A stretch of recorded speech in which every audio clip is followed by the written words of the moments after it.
मिलाकर के महाराज के विवाह 8 हुए, ध्यान रखना। ये क्रमशः हुए, कुछ कालखंड के अंतराल में हुए। उनकी पहली पत्नी का नाम सई बाई है, जो फलटन के निम्बालकर जी की कन्या है। उनकी दूसरी पत्नी का नाम सोयराबाई है, जो मोहिते पटेलों की कन्या है।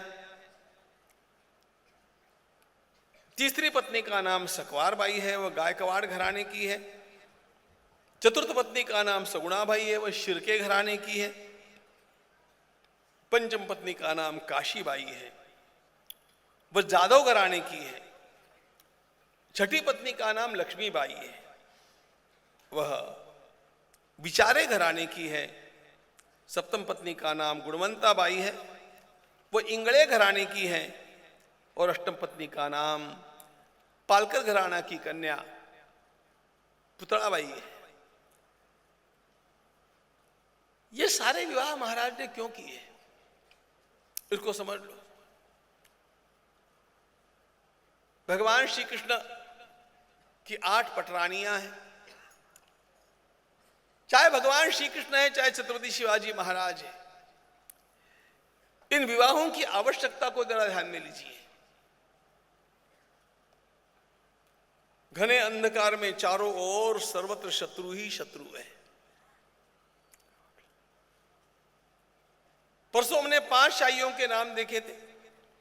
दिल्ली के मुगल तो और अलग ही है, लेकिन बीजापुर की आदिल शाही, अहमदनगर की निजाम शाही, बिदर की बरीद शाही, गोलकोंडा की कुतुब शाही और अचलपुर की अहमद शाही, इन 5 बड़े बड़े सुल्तानों के विरोध में महाराज को खड़ा होना था। साथ साथ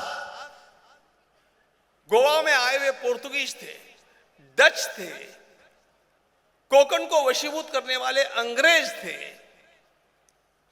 और इतना ही नहीं, अनेक मराठा स्वयं महाराज के विरोध में थे। अन्य मराठाओं की बात छोड़ दीजिए, लेकिन महाराज के स्वयं के संबंधी रिश्तेदार 18 मराठाओं के ऐसे नाम है जो महाराज के विरोध में अपनी सेना को लेकर के मुगलों के साथ मिल करके लड़ रहे थे। वे 18 लोग हैं और उनमें तो एक महाराज का भाई है, सौतेला भाई एकोजी।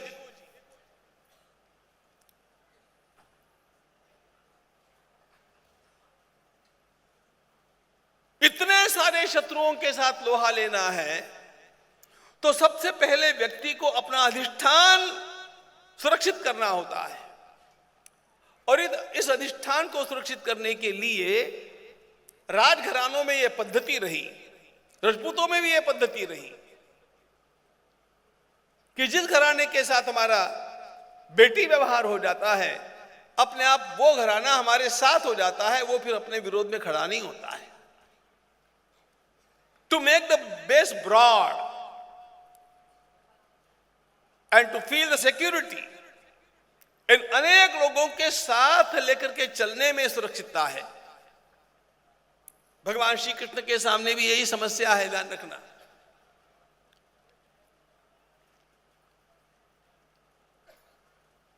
जन्म से ही भगवान को लोहा लेना पड़ा है। अब बाकी बचपन की गोकुल की लीलाएं हम छोड़ देंगे, वहां किससे लोहा लेना पड़ा इसको अभी दूर रखेंगे। लेकिन धर्म संस्थापना का काम जब भगवान ने करना चाहा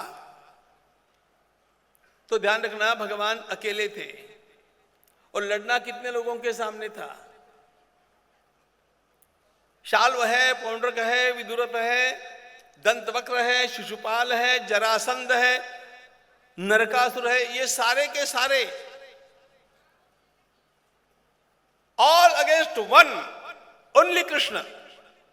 इसको ध्यान में रखिए। हम भगवान की लीलाओं को भी इस दृष्टि से देखते नहीं है, और इसके लिए महाभारत को देखना चाहिए अथवा श्रीमद् भागवत के 10वें स्कंद के उत्तरार्ध को देखना चाहिए, जिसको कोई पढ़ता ही नहीं है।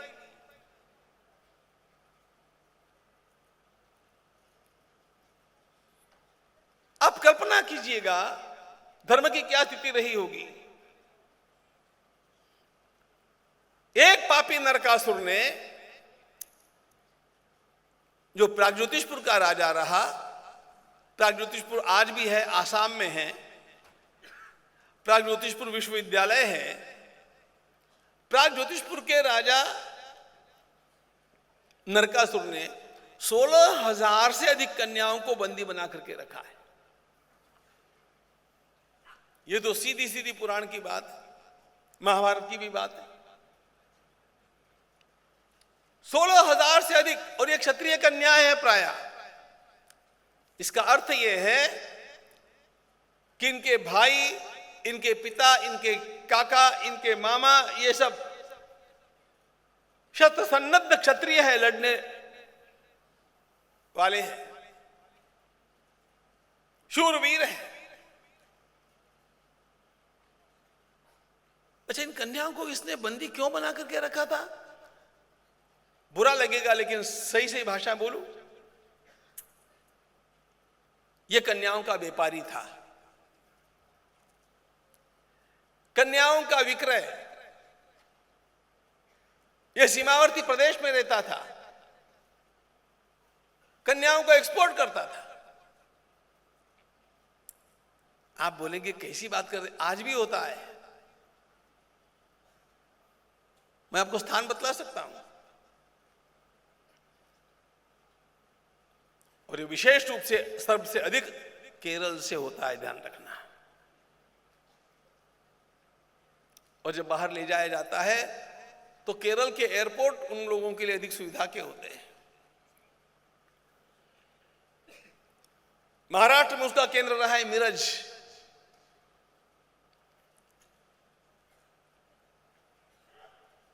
कितनी युवतियां, कितनी कन्याएं एकाएक गायब हो जाती हैं, और इनका क्या क्या किया जाता है उसका अधिक वर्णन करने की यहां पर आवश्यकता नहीं। शेखों की नौकरानियों के रूप में इनका निवास तो एक बात है, लेकिन इनको मार करके, इनके अवयवों को निकाल करके, इनके शरीर के भीतर के अवयवों का व्यापार आज सबसे तेज व्यापार है। ये मैं आज की स्थिति बोल रहा हूं, प्राचीन नहीं। जब आज भी ये हो सकता है, जिसको हम सुधरा हुआ युग समझते हैं, मॉडर्न एज कहते हैं, सिविलाइज्ड मानते हैं अपने को, तो छत्रपति शिवाजी महाराज के समय में और भगवान श्री कृष्ण के समय में क्या रहा होगा। प्रभु ने उस नरकासुर का पारिपत्य किया। अच्छा, ये सब लोग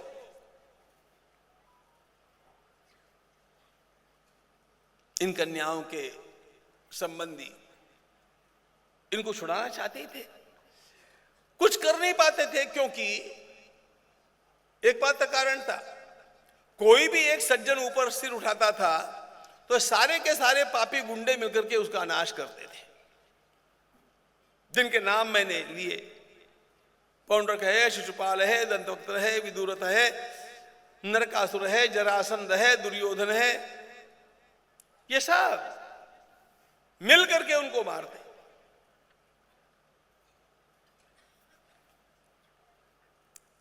संसार की त्रासदी का एकमात्र कारण है मित्रों, इसको ध्यान से सुनना, संसार को दुख एक ही कारण से है, गुंडों की होती है एकजुट और सज्जनों की होती है आपस में फूट।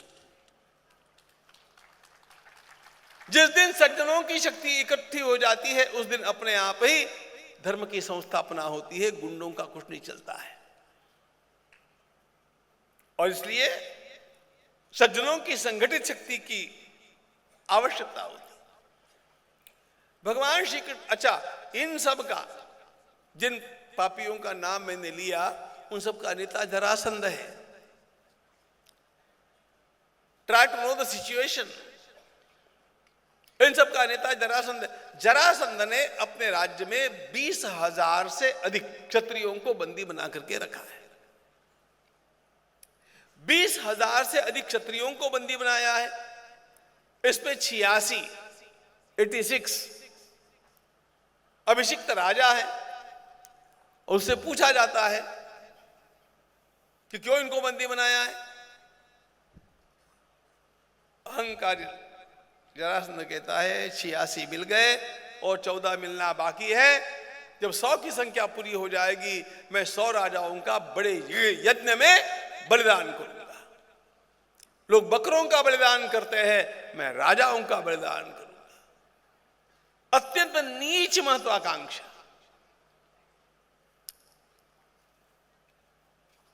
20,000 लोगों को बंदी बनाया, 86 राजाओं को बंदी बनाया, उधर 16,000 कन्याएं बंदी बनी हुई है। यदा यदा ही धर्मस्य ग्लानिर्भवति भारत, यह धर्म की ग्लानि है, अधर्म का अभ्युत्थान, और इनको पूछने वाला कोई नहीं है। ऐसे समय में भगवान श्री कृष्ण को खड़ा होना था और पांडवों को अपनी राज्य क्रांति का साधन बना करके उनसे काम करवाना था। तो जिसको भी पहले खड़ा होना होता है उसको एक विस्तृत आधार चाहिए। भगवान श्री कृष्ण के विवाहों में मुख्य कारण यह है, जहां जहां वैवाहिक संबंध हो जाते हैं वो अपनी सहायता करेंगे चाहे नहीं करेंगे, लेकिन अपना शत्रुत्व नहीं करेंगे।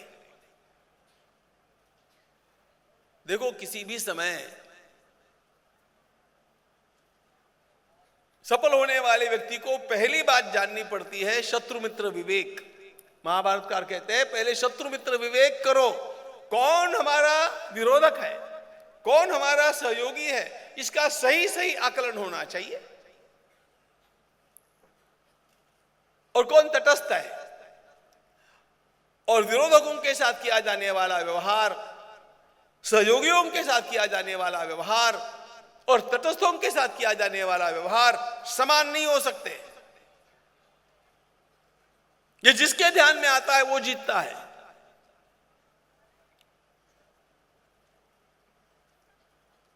सहयोगियों की संख्या बढ़ाना आवश्यक होता है उन लोगों के लिए जिनको नया क्रांति कार्य करना होता है।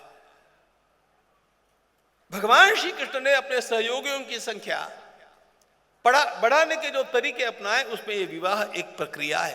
छत्रपति शिवाजी महाराज ने भी, अरे चारों ओर उनके विरोधक ही विरोधक खड़े हैं। मैंने कहा ना, उनका सौतेला भाई एक हो जी उनको मारने के लिए खड़ा है। ये उनका भाई है, शाहजी का बेटा है, शिवाजी महाराज का सौतेला भाई है, शिवाजी महाराज का विरोधक है। ऐसी स्थिति में जब काम करना होता है तो अपनी सुरक्षा और अपने आधार के विस्तार के लिए इस प्रकार के विवाह राजकीय उपयोगिता को बढ़ाते हैं। संसार के सुख से छत्रपति शिवाजी महाराज को कोई भी विशेष लगाव था नहीं। महाराज तो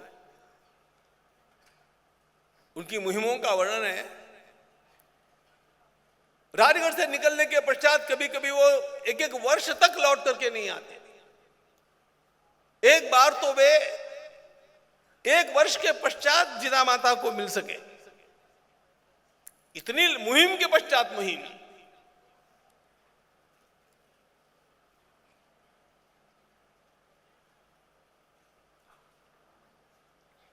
एक और महाराज के अपने अधिष्ठान को विस्तृत बनाने के इस कार्य का भान हमें होना, दूसरी ओर महाराज का पारमार्थिक विकास।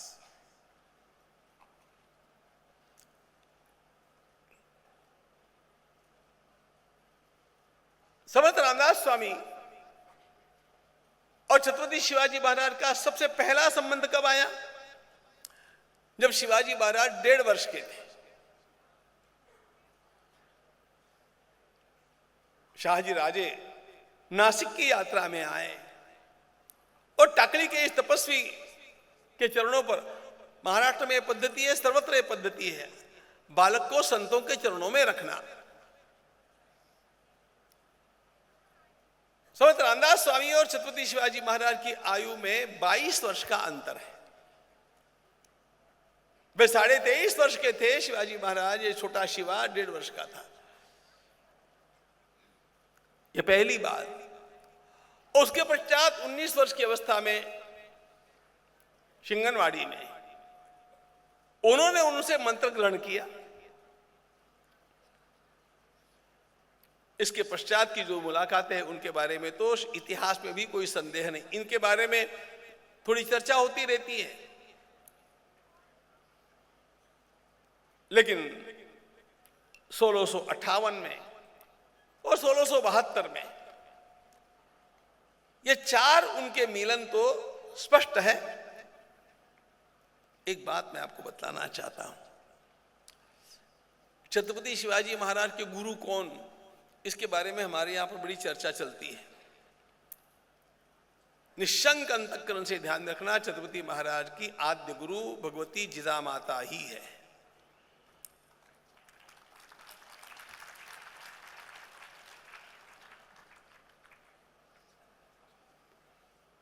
जिस प्रकार के संस्कार उन्होंने दिए उनका हमने अवलोकन किया। उनको बनाया कैसे, उनकी भावनाओं को निर्माण कैसे किया, संस्कार कैसे दिए, ये हम देखते आए हैं। लेकिन शस्त्रास्त्र विद्या थोड़ी जिजामाता ने दी है। वो दादोजी कोंडे उसके प्रमुख हैं, उनसे प्राप्त हुई। और आध्यात्मिक मंत्रोपदेश उनका समर्थ गुरु रामदास स्वामी के द्वारा प्राप्त हुआ। इन बातों को ध्यान में रखना। ऐसे कभी भी मानने की भूल मत करना कि समर्थ रामदास स्वामी ने बचपन से छत्रपति शिवाजी महाराज को ट्रेनिंग दिया, उसकी आवश्यकता नहीं थी, न वो संभव था। प्रशिक्षण उनका सारा जो हुआ है वो माता जिजाबाई और दादोजी कोंडदेव इनकी सन्निधि में हुआ है 6-7 वर्ष पर्यंत का। उसके पश्चात वे पिताजी के पास में रह करके अपना प्रशिक्षण प्राप्त किए हैं बेंगलोर में। और 12 वर्ष के पश्चात वे जब फिर पुणे में आए, 12 वर्ष की अवस्था में जब पुणे में आए, तब तो उनको अनेक प्रकार के शास्त्रों का अवलोकन और विशेष प्रशिक्षण, ये सब व्यवस्थाएं करने के लिए महाराज शाहजी महाराज ने अनेक लोगों की व्यवस्था की है। लेकिन फिर भी उस समय भी प्रमुख स्थान तो दादोजी कोंडदेव का है। शस्त्रास्त्र विद्या के बारे में इन तीनों बातों के अंतर को जानो, ये महत्वपूर्ण बात है।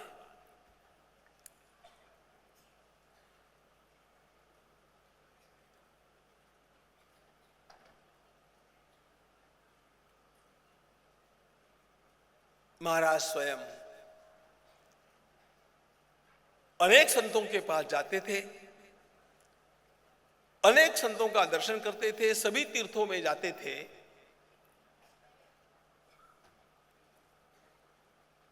उनका विशेष अनुराग समर्थ रामदास स्वामी के लिए था।